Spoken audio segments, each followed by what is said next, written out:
نبی کریم علیہ السلام کی بارگاہ میں بھی کچھ لوگ سوالات کرتے تھے. ایک صحابی حضور کی بارگاہ میں بیٹھے تھے تو نبی پاک علیہ السلام نے فرمایا حج فرض ہے. تو انہوں نے کہا یا رسول اللہ ہر سال. حضور خاموش ہو گئے. انہوں نے پھر پوچھا حضور ہر سال. خاموش ہو گئے. تیسری دفعہ پوچھا تو محبوب کریم نے ناگواری کا اظہار فرمایا, ناپسندیدگی کا اظہار فرمایا. فرمایا اگر میرے منہ سے نکل جاتا ہر سال فرض ہے تو اللہ نے ہر سال فرض کر دینا تھا. تمہارے لیے مشکل ہوتی. کثرت سوالات.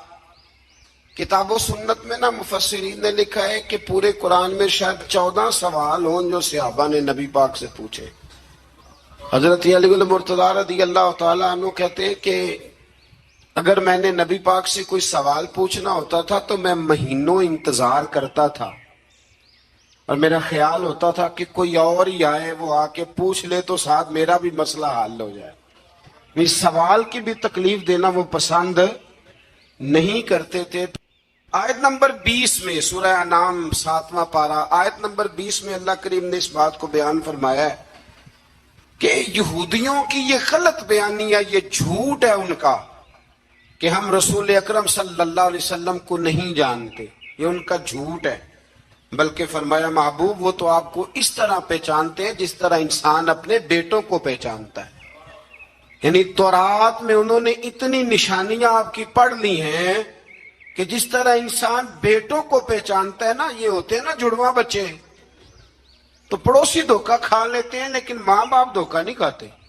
انہیں پتہ ہوتا ہے کہ بڑا کون سا ہے چھوٹا کون سا ہے, ریاض کون سا ہے فیاض کون سا ہے, انہیں پتہ ہوتا ہے. ماں باپ ہوتے ہیں نا. تو اسی طرح اللہ نے مثال بیان کی کہ یہ یہودی اور ان کے علماء اور اہل کتاب جھوٹ بولتے ہیں کہ ہم نبی پاک کو نہیں جانتے. میں نے تو تورات انجیل میں اتنی کھول کے نشانیاں بیان کی ہیں کہ جس طرح یہ اپنے بیٹوں کو جانتے ہیں اسی طرح تجھے پہچانتے ہیں. تیری نعتیں صرف قرآن میں نہیں, تورات میں بھی ہیں, انجیل میں بھی ہیں اور زبور میں بھی ہیں. ہر جگہ محبوب کی نعتیں. آیت نمبر 22 میں اللہ کریم نے فرمایا کہ قیامت کے دن ہم مشرکوں کو جمع کریں گے اور پوچھیں گے کہ تمہارے وہ باطل معبود اب کہاں ہیں. تو پھر وہ اپنے ماضی کو جھٹلائیں گے, پھر وہ اس کو غلط قرار دیں گے. آیت نمبر 25 میں اللہ تعالیٰ فرماتا ہے منکرین آپ کی بات کو توجہ سے سنتے ہیں لیکن ان کی بدعمالیوں کے سبب ان کے دلوں پر پردے پڑے ہوئے اور ان کے کانوں میں بندش ہے. اس کا مطلب یہ ہے کہ وہ سنتے تو ہیں لیکن یہ سننا ان کے لیے نفع بخش نہیں ہوتا. وہ ہٹ دھرمی سے حق کو رد کر جاتے ہیں. آخرت میں وہ تمنا کریں گے کہ کاش ہمیں دنیا میں واپس بھیج دیا جائے, اب ہم ایمان لانے والوں میں سے ہو جائیں گے. لیکن اس دنیا میں رہتے ہوئے وہ حیات بعد الممات کے منکر رہے. یہاں رہ کے کہتے تھے کہ اٹھنا نہیں, اور وہاں جا کے کہتے ایک دفعہ بھیج, ایک دفعہ دوبارہ بھیج. وہ ایک دانشور نے کالم لکھا تھا, اس نے کہا تھا کہ ایک بابا جی 2-3 نوجوانوں کے بیچ کھڑے تھے تو ایک نوجوان کو دفن کیا جا رہا تھا. تو بابا جی ان جوانوں سے پوچھنے لگے کہ بیٹا اس کی کیا خواہش ہوگی, اب یہ کیا سوچتا ہوگا جو قبر میں جا رہا ہے. تو وہ نوجوان کہنے لگے بابا یہ سوچتا ہوگا کہ اگر مجھے زندگی مل جائے تو مسجد میں رہوں گا, غریبوں کی مدد کروں گا, ماں باپ کا حکم مانوں گا, 5 نمازیں پڑھوں گا, روزانہ قرآن پاک پڑھوں گا, درود پاک پڑھوں گا. یہی تو اس کی نیت ہوگی اور کیا ہو سکتی ہے. تو بزرگ کہنے لگے بیٹے اسے تو اب موقع نہیں مل سکتا پر تمہیں تو ملا ہوا نا. اسے تو نہیں مل سکتا تو تمہارے پاس تو ہے نا, تو مہربانی کرو تم یہ کام کرنے شروع کر دو جو تمہارے خیال میں یہ اب سوچ رہا ہے. اسی طرح سے آیت نمبر 31 میں اللہ تبارک و تعالیٰ نے اس بات کا بھی ذکر فرمایا ہے کہ اللہ تعالیٰ نے فرمایا کہ انہوں نے اللہ کے حضور پیش ہونے کی حقیقت کو جھٹلایا اور وہ اپنی بدعمالیوں کا بوجھ اپنی پیٹھوں پر اٹھائے ہوئے ہیں, اور جب اچانک قیامت آ پہنچے گی تو کہیں گے ہائے افسوس ہم نے بہت کوتاہی کی. اسی طرح جب اچانک موت آئے گی تو پھر بھی لوگ کہیں گے ہائے ہم نے بڑی کوتاہی کی. رسول اللہ صلی اللہ علیہ وسلم کو تسلی دیتے ہوئے اللہ تعالیٰ نے فرمایا آپ غمگین نہ ہو, یہ آپ کو نہیں جھٹلا رہے بلکہ یہ اللہ کی آیتوں کا انکار کر رہے. حبیب تیرا نہیں انکار کر رہے, میری باتوں کا انکار کر رہے ہیں معاذ اللہ. اور آپ سے پہلے بھی رسولوں کو جھٹلایا گیا، انہوں نے صبر کیا۔ اگر اللہ تعالیٰ چاہتا تو سب کو جبرن بھی ہدایت پر جمع فرما دیتا، لیکن بندے کو اختیار دے کر آزمایا ہے اور جزا اور سزا کا نظام قائم کیا ہے۔ یہی اللہ کی حکمت ہے۔ اگر وہ چاہتا تو جبرن بھی سب کو ہدایت مل سکتی تھی، دے سکتا تھا، لیکن اس نے لوگوں کو آزمایا ہے۔ آیت نمبر 38 میں اللہ تبارک و تعالیٰ نے ارشاد فرمایا کہ زمین پر چلنے والے حیوان اور فضاؤں میں اڑنے والے پرندے تمہاری طرح مخلوق ہیں۔ جب قیامت آئے گی اور اللہ کا عذاب نگاہوں کے سامنے ہوگا، پھر یہ مشرک بھی ایک ہی رب کو پکاریں گے۔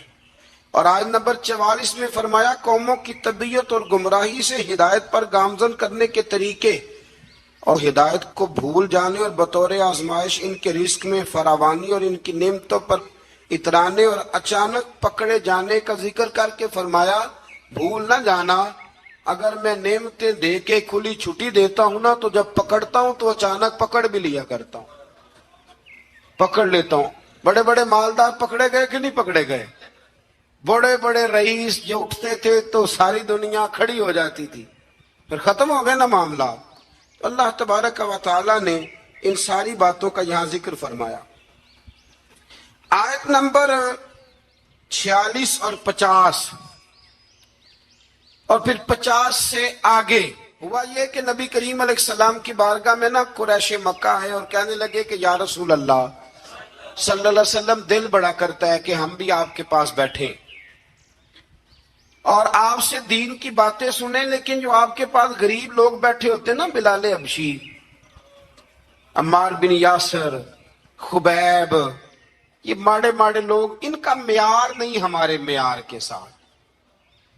تو آپ اس طرح کریں، ہمیں کوئی تھوڑا الگ سے وقت دیں۔ یہ آپ کو آیت نمبر 52 میں تفصیل ملے گی۔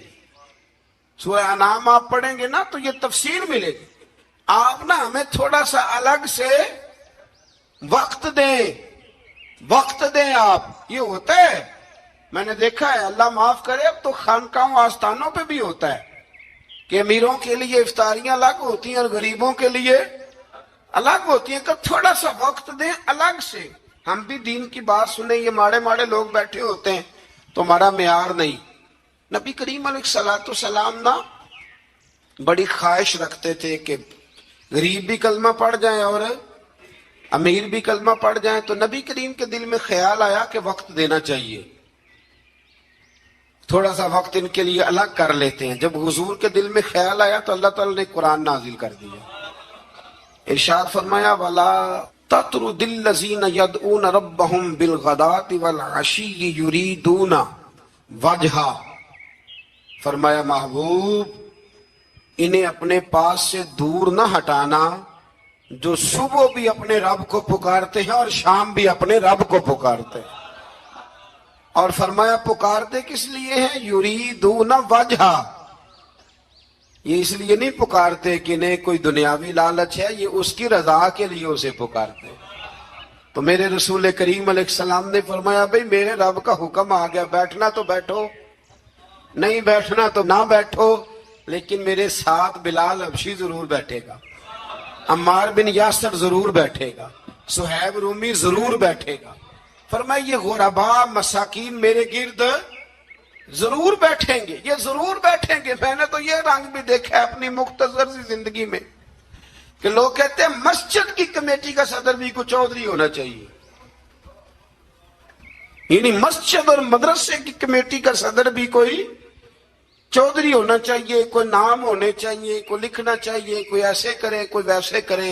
اور چھوڑے میاں آپ کس کام لگے ہوئے ہیں؟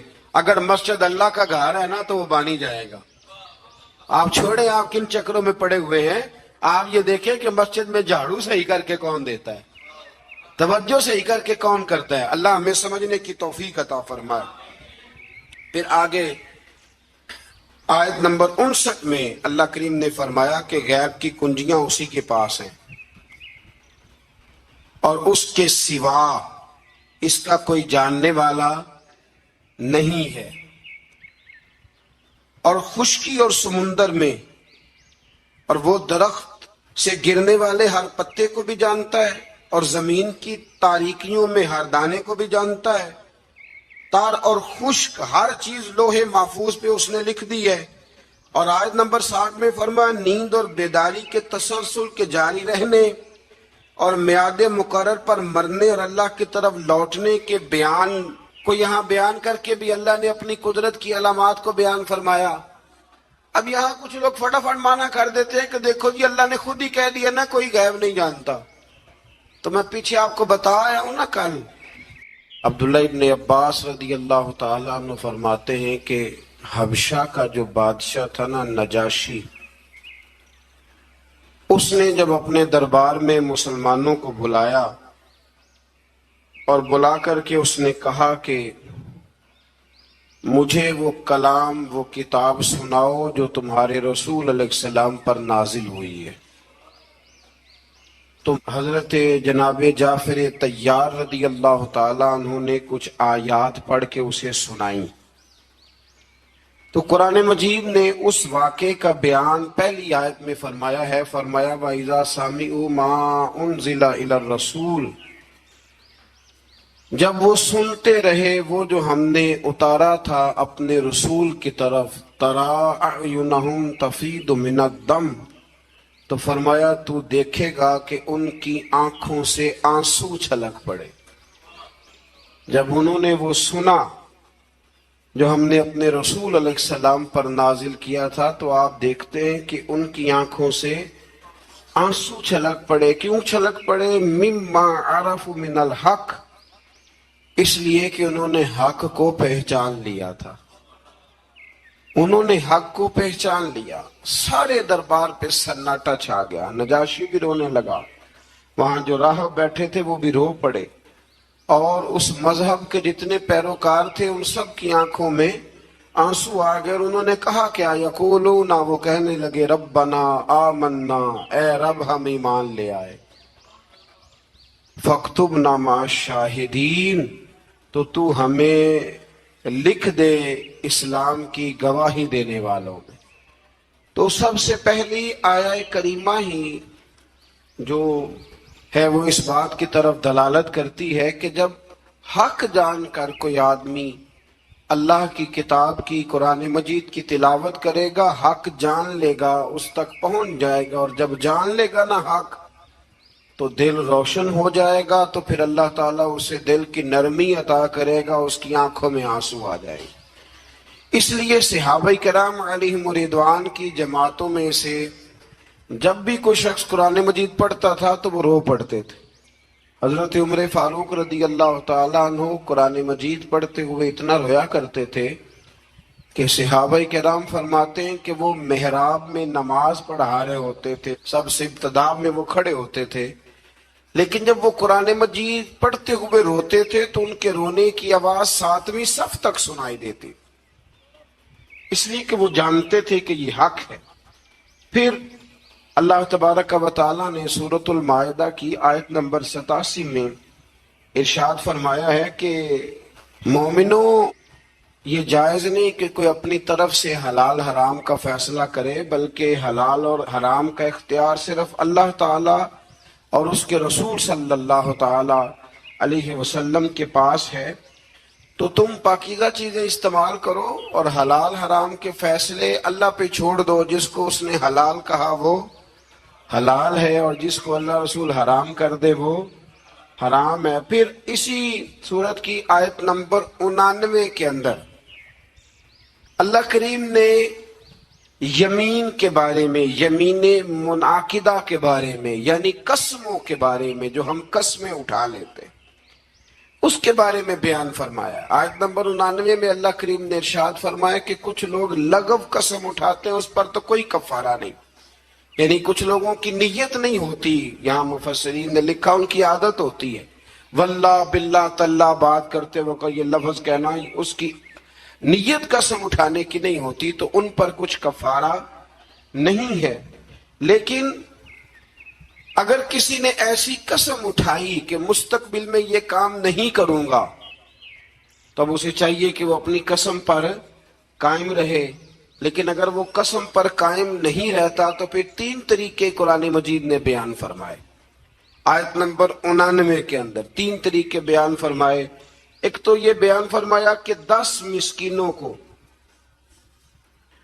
وہ درمیانے وقت کا کھانا کھلائے، اور اگر یہ نہیں کر سکتا تو پھر ان کو درمیانہ لباس پہنا دے قسم کے کفارے کے لیے، اور اگر یہ نہیں کر سکتا تو پھر اس طرح کرے کہ غلام آزاد کرے. سب سے پہلی بات کیا فرمائی کہ 10 مسکینوں کو، یعنی جو قسم اٹھا بیٹھا ہے اور اب وہ اپنی قسم پر قائم نہیں رہ سکتا، قسم توڑ رہا ہے، تو اس کے لیے حکم ہے کہ وہ 10 مسکینوں کو درمیانہ کھانا، ایک بالکل کمزور کھانا ہوتا ہے اور ایک بڑا ہی اچھا کھانا ہوتا ہے، اور ایک درمیانہ، وہ 10 مسکینوں کو کھانا کھلا دے یا 10 مسکینوں کو کپڑے لے کے دے دے، درمیانے کپڑے ضرورت کے مطابق. یہ نہیں کر سکتا تو پھر وہ اس طرح کرے، غلام آزاد کرے، اور اگر یہ بھی نہیں کر سکتا تو پھر آخری بات یہ بیان فرمائی کہ وہ 3 روزے رکھے، اس کی قسم کا کفارہ ہو جائے گا. لیکن میرے نبی کریم صلی اللہ تعالی علیہ وسلم کی احادیث سے فقہا نے ایک مسئلہ بیان کیا ہے کہ اگر کوئی شخص ایسی قسم کھا لے کہ جو قسم ہی جائز نہیں شریعت میں، نہیں کسی نے قسم اٹھا لے کہ آج کے بعد بھائی سے نہیں ملوں گا، تب یہ تو اس نے صلہ رحمی کا رشتہ توڑنے کی قسم اٹھا لی. تو میں قسم اٹھاتا ہوں کہ آج کے بعد اپنی بہن سے نہیں ملوں گا، تو یہ قسم ہی سرے سے غلط ہے. تو اب اس کے لیے حکم ہے کہ وہ قسم توڑ دے لیکن کفارہ بھی ادا کرے. پھر اسی سورہ مبارکہ کی آیت نمبر 90 اور 91 میں اللہ تبارک و تعالیٰ نے فرمایا کہ مومنوں، شراب، جوا اور حجر اسود کے پاس نا کفار نے کچھ بت لٹکائے ہوئے تھے، پتھر نصب کیے ہوئے تھے، ان کے نام کی وہ قربانیاں دیتے تھے. اور بعض روایات میں یوں بھی آتا ہے کہ وہ جانور ذبح کر کے تو اس کا خون ان کو ملا کرتے تھے. تو فرمایا یہ بھی تمہارے لیے جائز نہیں. اور اسی طرح تھے وہ فال نکالتے تھے تیروں کے ذریعے. تو اللہ کریم نے ان چاروں چیزوں کو ان آیہ مقدسہ میں حرام قرار دیا ہے اور فرمایا تم نے ان چیزوں سے بچنا ہے، شراب سے بھی اور جوے سے بھی، اور پھر اسی طرح وہ جو نصب شدہ پتھر ہیں ان پر قربانیاں دینے سے بھی، اور یہ جو فالیں نکالی جاتی ہیں. ابھی بھی بڑے لوگ بیٹھے ہیں، میں اکثر کہا کرتا ہوں کہ دروازے پہ روٹی مانگنے آیا اور حال قسمت کا بتا رہا ہے. آیا روٹی مانگنے اور کہتا ہے قسمت کا حال بھی بتاؤں گا. تو اتنے کمزور ہیں پوچھنے والے بھی کہ ایک روٹی بھی دے رہے ہیں اور اس سے قسمت کا حال پوچھ رہے ہیں جس کی اپنی اتنی خراب ہے کہ دروازے مانگ رہا ہے. تو اللہ کریم نے اس کو حرام قرار دیا، ناجائز قرار دیا، اور فرمایا یہ وہ چیزیں ہیں، انہی آیات میں فرمایا یہ وہ چیزیں ہیں جو تمہارے درمیان عداوت پیدا کریں گی. شراب بھی عداوت پیدا کرے گی، جوا بھی عداوت پیدا کرے گا، تو تمہیں ان چیزوں سے بچنا. آیت نمبر 95 سے لے کر 99 تک اللہ تعالیٰ نے حالت احرام میں شکار کی ممانعت فرمائی ہے کہ جب آپ احرام کی حالت میں ہوں گے تو شکار کرنا آپ کے لیے درست نہیں ہے. اس کے تفصیلی احکامات ہیں جو کتب فقہ میں ملتے ہیں. آیت نمبر 100 سے لے کر 103 تک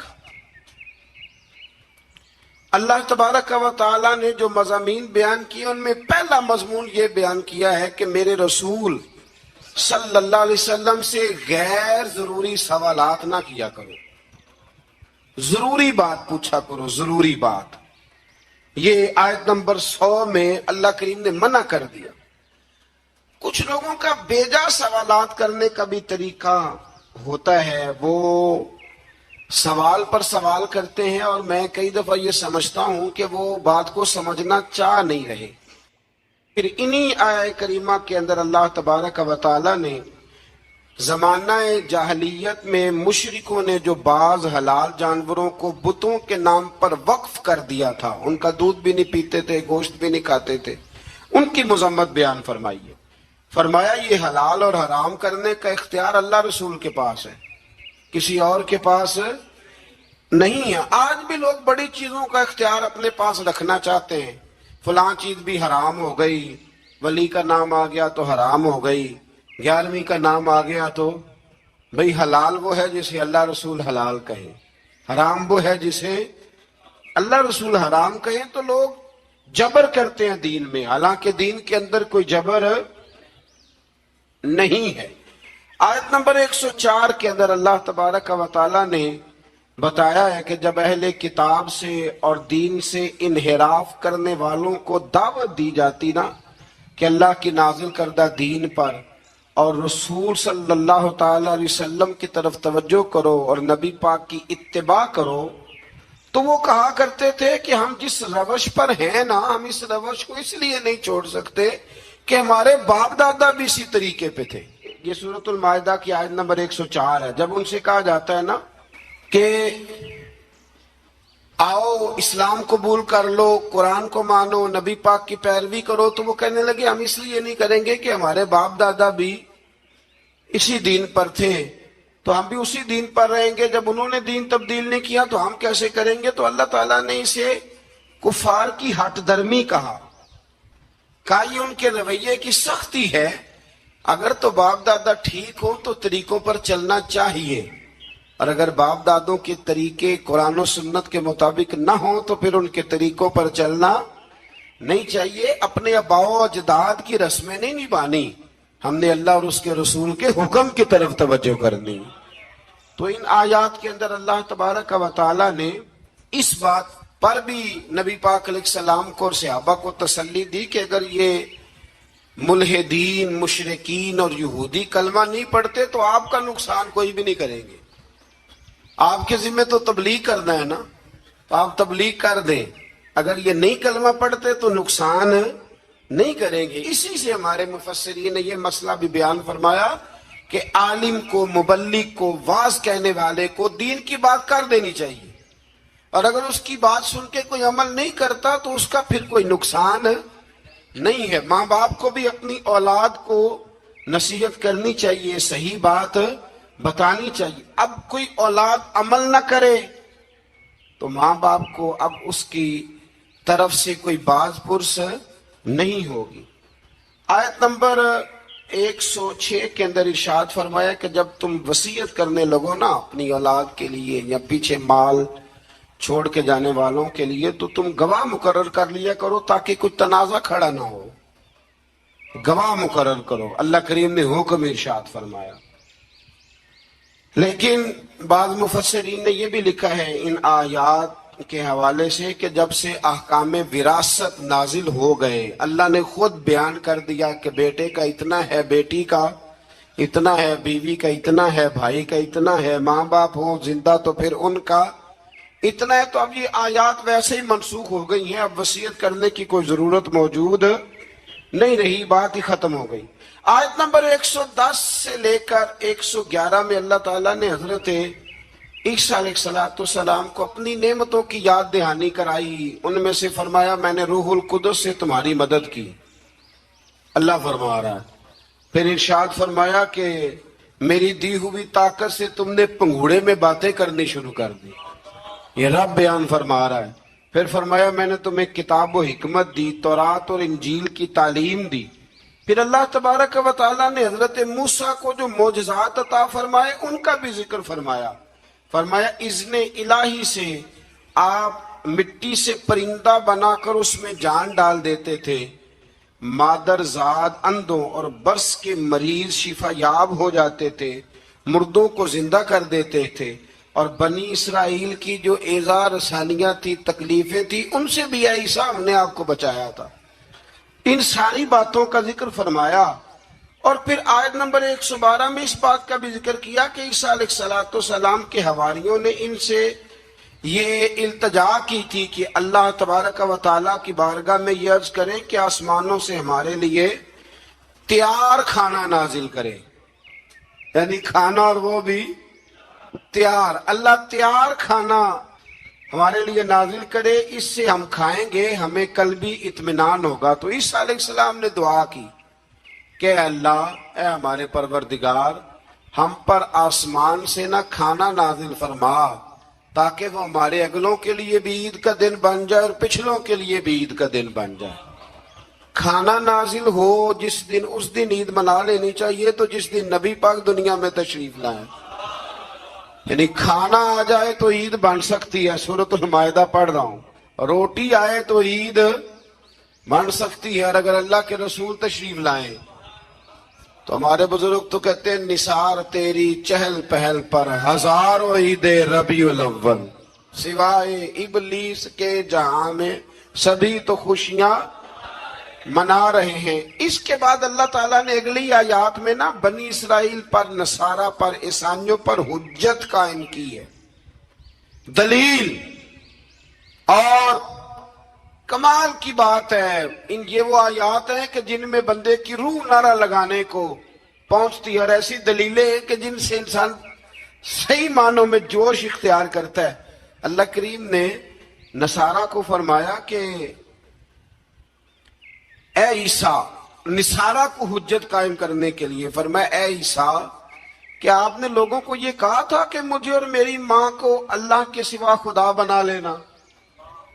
اللہ کریم نے حضرت عیسیٰ علیہ السلام سے کہا، فرمایا یہ جو کہتے ہیں کہ حضرت عیسیٰ اللہ کے بیٹے ہیں تو آپ نے کہا تھا؟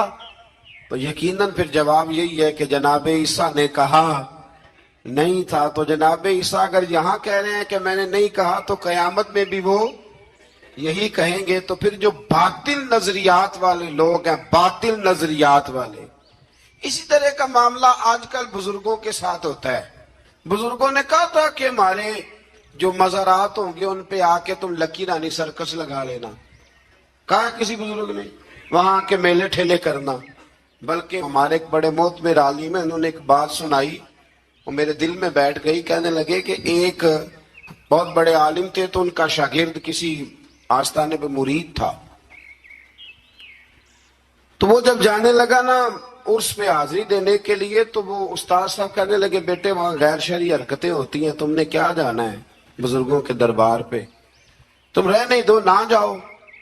بچے نے ضد کی کہ نہیں میرے ابا جی کا بھی پیر خانہ ہے، میرے دادا جی کا بھی، تو میں نے جانا ہے۔ تو استاد صاحب نے نا ایک رکا لکھ کے دیا، فرمانے لگے بیٹے جب وہاں پہنچو نا بزرگوں کی قبر پہ رکھ دینا، پڑھنا نہیں، اور واپس آنا تو اٹھا کے لانا۔ انہوں نے جواب کیا دیا ہے؟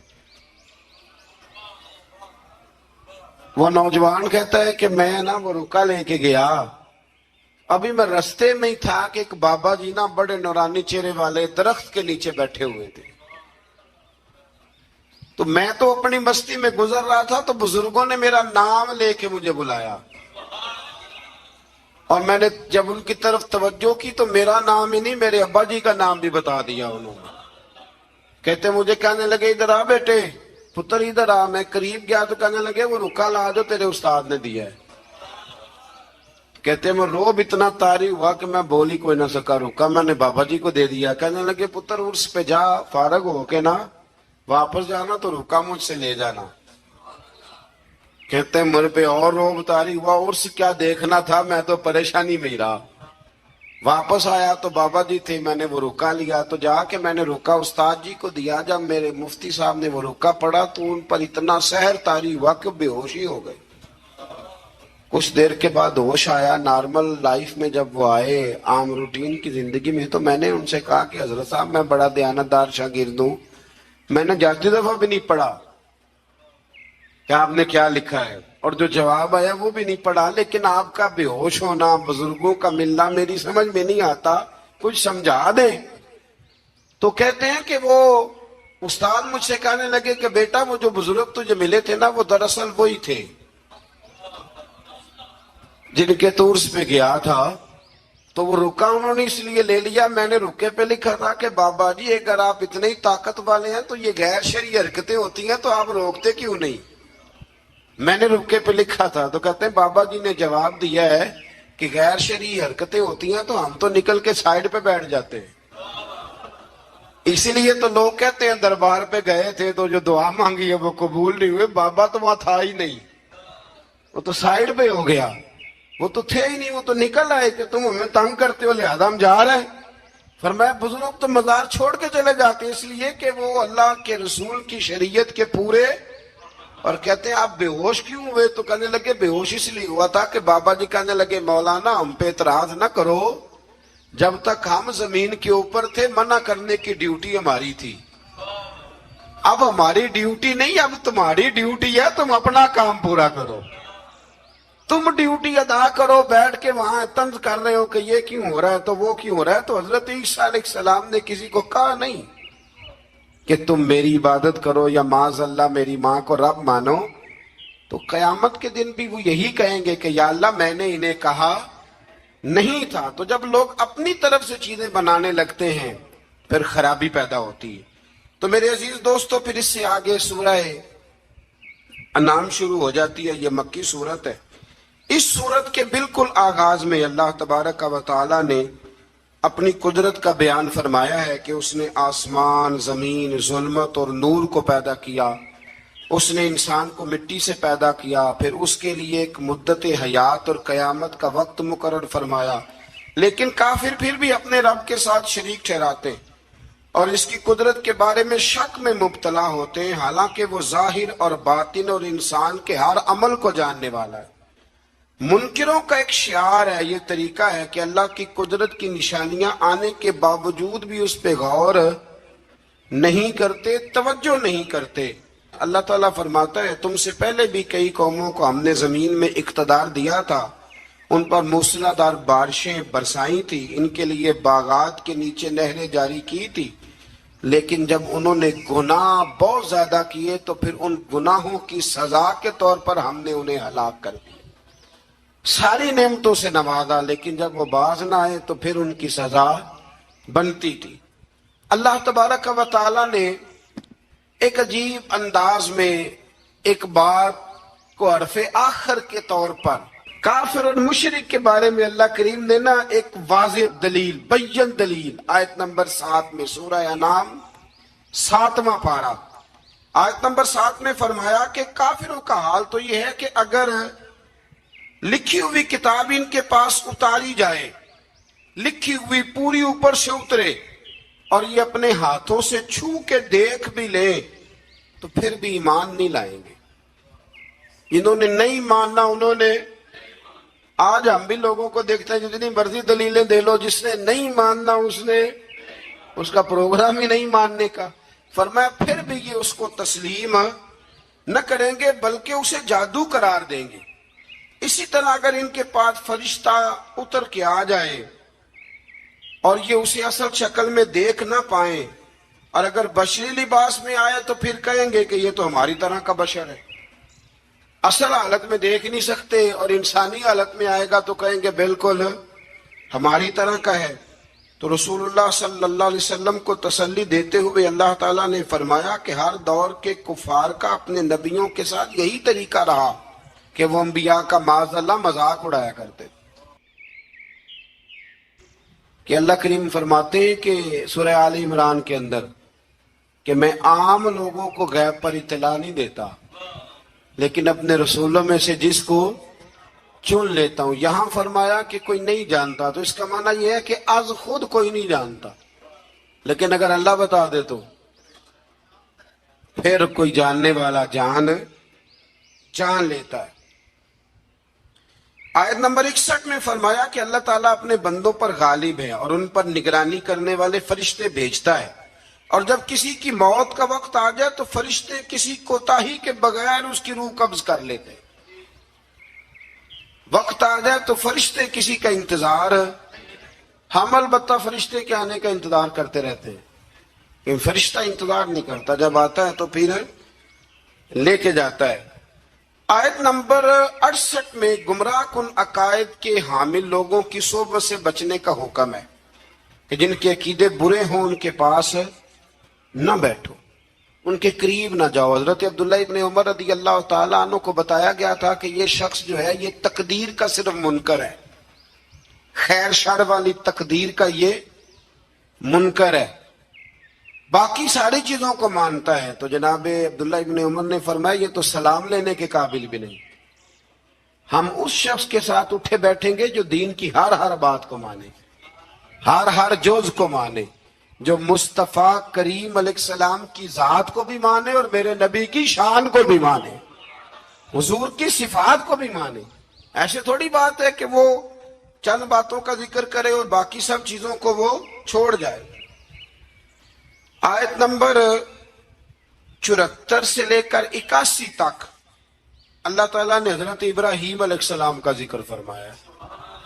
بڑے پیارے ہیں یہ نبی اللہ کو. حضرت ابراہیم کا ذکر فرمایا اور اللہ نے فرمایا ابراہیم کو یقین کامل عطا کرنے کے لیے ہم نے انہیں آسمانوں اور زمینوں کی بادشاہی دکھائی، یعنی کائنات کے نظام کے اسرار اور حکمتیں بتائیں. اور حضرت ابراہیم نے مظاہر پرست قوموں کو حکمت کے ساتھ اصلاح کرنے اور مظاہر کائنات کے فانی ہونے اور اللہ کی توحید کے دلائل سے ثابت کرنے کے لیے پھر یہ طریقہ اختیار کیا کہ رات کی تاریکی چھا گئی تو انہوں نے ایک روشن ستارے کو دیکھا اور دیکھ کے فرمانے لگے یہ میرا رب ہے. پھر جب وہ ڈوب گیا تو فرمانے لگے میں ڈوبنے والوں کو پسند نہیں کرتا. بڑا جملہ ہے یہ اللہ کے نبی کا اور قرآن نے بیان فرمایا میں ڈوبنے والوں کو پسند. جس کا رب بھی ڈوب گیا وہ خود بچے گا. پھر فرماتے ہیں کہ پھر جگمگاتے ہوئے چاند کو دیکھا تو کہا کیا یہ میرا رب ہے. لیکن جب وہ بھی ڈوب گیا تو ابراہیم علیہ السلام نے فرمایا اگر میرا رب مجھے ہدایت نہ دیتا تو میں گمراہوں میں سے ہو جاؤں گا. پھر سورج کو چمکتے ہوئے دیکھا تو کہا کیا یہ میرا رب ہے. یہ تو ان سے بڑا ہے، یعنی تارے سے بھی بڑا ہے اور چاند سے بھی یہ رب ہے. لیکن جب وہ بھی ڈوب گیا تو ابراہیم علیہ السلام نے کہا ہے میری قوم میں تمہارے شرک سے بیزار ہوں. ڈوبنے والوں کو معبود بناتے ہو، آؤ میں تمہیں اس رب کا گویا پتہ دوں جسے نہ اونگ آتی ہے نہ نیند آتی ہے، جو حی بھی ہے اور قیوم بھی ہے. آؤ تمہیں ادھر لے چلوں. لیکن ان کی قوم جھگڑالو تھی، اس قوم نے اس بات کو تسلیم نہ کیا. تو پھر انہی آیات کے اندر اللہ تبارک و تعالیٰ نے حضرت نوح کا، حضرت ابراہیم کا، حضرت اسحاق کا، جناب یعقوب کا، حضرت داؤد، سلیمان، ایوب، یوسف، موسیٰ علیہ السلام، ہارون علیہ السلام، زکریا علیہ السلام، یحییٰ علیہ السلام، حضرت الیاس علیہ السلام، اسماعیل علیہ السلام، یونس علیہ السلام، اور پھر حضرت جناب سیدنا لوط علیہ السلام کا ذکر کر کے فرمایا یہ میرے سارے نبی ہیں اور سارے صالحین میں سے ہیں. یہ بڑے نیک لوگ تھے، یہ بڑے پاک صاف لوگ تھے. ان نبیوں کے نام آئے ہیں قرآن پاک میں تو ان کا نام لینا بھی عبادت ہے. لیکن یہ صالح لوگ، تو اس کا مطلب ہے صالح لوگوں کا ذکر کرنا یہ رب کریم کا طریقہ ہے. اللہ تبارک و تعالیٰ نے آیت نمبر 91 میں ایک بات کی ہے جو بڑی سمجھنے والی ہے اور یاد کرنے والی ہے، رٹا لگا کے رٹ لینے والی ہے. اللہ تبارک و تعالیٰ نے اپنے بندوں کے ساتھ ایک بات کی اور فرمایا وَمَا قَدَرُ اللَّهَ حَقَّ قَدْرِهِ. فرمایا لوگوں نے اللہ کی قدر نہیں کی جیسے کرنی چاہیے تھی. لوگوں نے اللہ کی قدر نہیں کی جیسے کرنی چاہیے تھی. اللہ کیا قدر نہیں کی؟ فرمایا وہ کہتے ہیں کہ اللہ نے کسی بشر پر کچھ نازل ہی نہیں کیا. یہ یہودی کہتے ہیں اللہ نے کچھ نازل ہی نہیں کیا، کچھ بھی نہیں آیا. فرمایا بے قدرو، رب تو اپنے نبیوں پر بڑا نازل فرماتا ہے، ہر حکمت انہیں عطا کرتا ہے، انہیں اللہ تبارک و تعالی نوازتا ہے. اے رسول آپ کہیے جس کتاب کو موسیٰ لے کے آئے جو لوگوں کے لیے نور اور ہدایت ہے اسے کس نے نازل کیا؟ اللہ تعالیٰ فرماتا ہے اے مخاطب، اے میرے سننے والے، کاش تو وہ منظر دیکھے جب یہ ظالم موت کی سختیوں میں مبتلا ہوں گے.